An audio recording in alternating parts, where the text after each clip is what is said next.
Salut tout le monde, Pierre-André du Présage. Bon, aujourd'hui, on reste encore chez soi, hein, jour 4, je crois, confiné.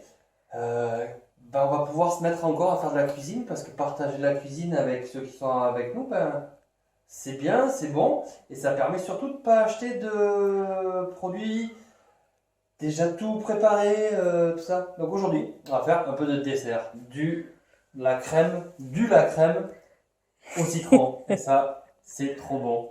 Donc très simple, un citron, un œuf, 70 grammes de sucre, le zeste, et puis c'est parti, on va prendre les zestes, faire des petites lanières, mettre le tout ensemble, à cuire au bain-marie, on le mélange de temps en temps.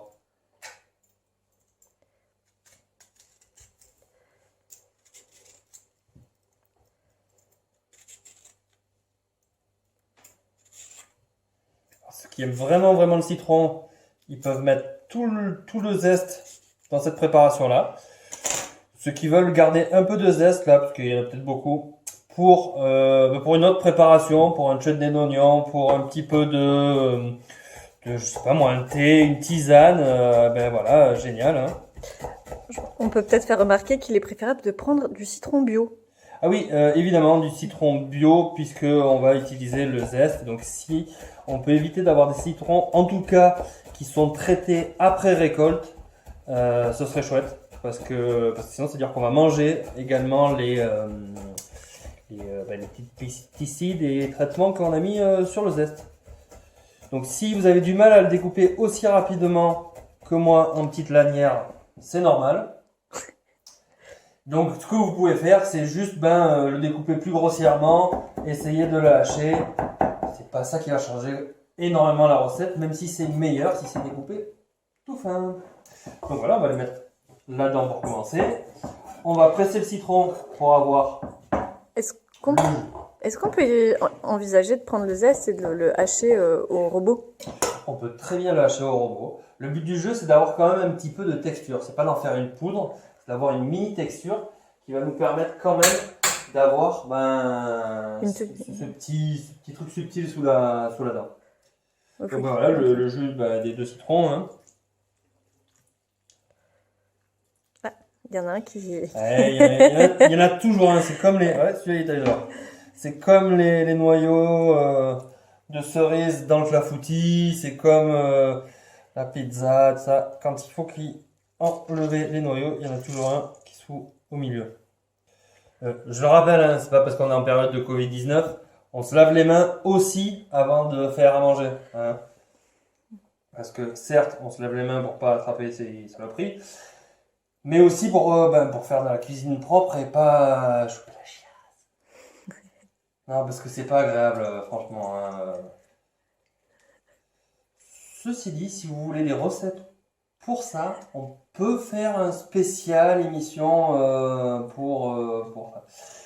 Donc, on va le garder pour plus tard. Hein. Là, tout simplement, le jus du citron en entier.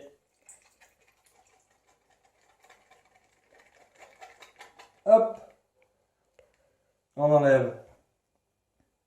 On peut même se servir du zeste pour enlever les pépins, c'est génial.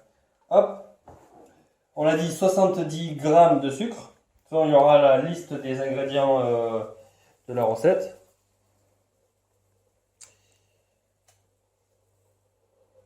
Pareil, sucre si possible bio, de canne. Évidemment de canne, mais ça pourrait être de betterave aussi. Et donc on a dit un œuf entier. Hop. Voilà. On prend un fouet. On mélange grossièrement. Voilà. Et on met ça au bain-marie. Faut que le bain-marie soit chaud, mais c'est pas besoin non plus qu'il y ait des ébullitions de folie. Et on va venir régulièrement donner quelques coups de fouet comme ça, là. Nettoyer un peu les bords. Le temps que ça chauffe, il faut cuire quand même le mélange à environ 80, un peu plus de 80 degrés.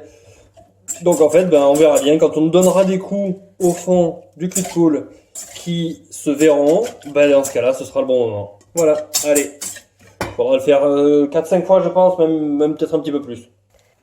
Alors pour cette recette, il faut se munir d'un bon bouquin ou d'avoir quelque chose d'autre à faire à côté. Puisqu'en fait, on le fait que de temps en temps. Donc voilà, là ça y est, ça bouillait un peu fort, je vais baisser le feu. Et on voit que ça commence un petit peu à cuire l'œuf là sur le côté, mais c'est encore bien liquide. Donc voilà, ben, toutes les 2-3 pages, hein, on vient tourner le mélange. Et puis on continue à lire. Ok. Ah, on voit là que ça commence un petit peu à prendre, là c'est rigolo. Mais oui, forcément, ça cuit un petit peu sur les bords. Ça change un peu de couleur. Puis ça va épaissir. Mais voilà, on a le temps avant que ça soit complètement épais, quoi. Donc bien, on va voir un petit peu là où ça en est. Voilà, voilà, mais ça commence à cuire sur les bords, donc c'est normal. Hein. On va avoir un petit peu d'œuf un peu plus cuit sur les bords. On voit d'ailleurs qu'il reste sur le fouet.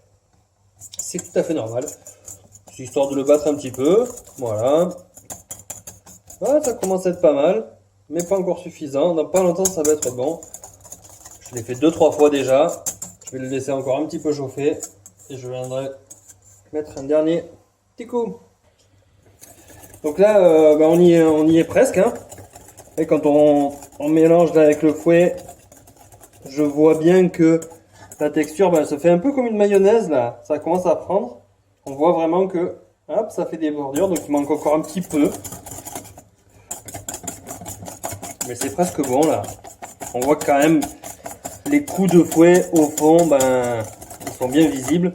Là, ça veut dire qu'on est pas loin. Hop, quand on le remonte comme ça, voilà, ça reste un petit peu dans le fouet. C'est que là, on est bon. Si on va pas jusqu'à cette texture là, en fait, ça va se séparer après. Ça risque de se séparer en tout cas. Donc une fois qu'on a atteint cette texture, on peut couper le feu. Hop, on enlève ça du feu. On va continuer à un petit peu le battre pour qu'on prenne une texture encore plus belle. Et on peut y rajouter jusqu'à 70 grammes de beurre. Moi, je trouve que ça fait beaucoup trop. Donc, je vais en mettre juste un tout petit peu de beurre. Parce que c'est agréable aussi. Donc là, on est à, allez, tout juste 15 grammes. Et tu peux expliquer pourquoi tu mets du beurre? Tu Alors, m'avais dit. Le beurre va être intéressant déjà pour apporter une espèce de rondeur, de texture. C'est surtout que ensuite on va le faire refroidir ça, puis on va le mettre carrément au réfrigérateur. Et le beurre va apporter un petit peu une structure aussi. Ça va permettre. Là on voit bien, ça fait, on dirait presque un aioli. C'est vraiment joli. Donc là on voit bien que la texture est belle. La chaleur, c'est encore un petit peu chaud quand on met la main dessous, mais ça va.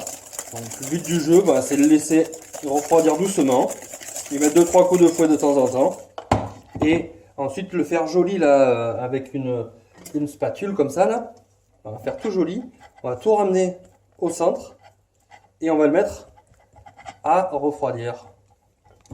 Et on pourra déguster ça à la cuillère, sur une tarte au citron, enfin peu importe, c'est délicieux.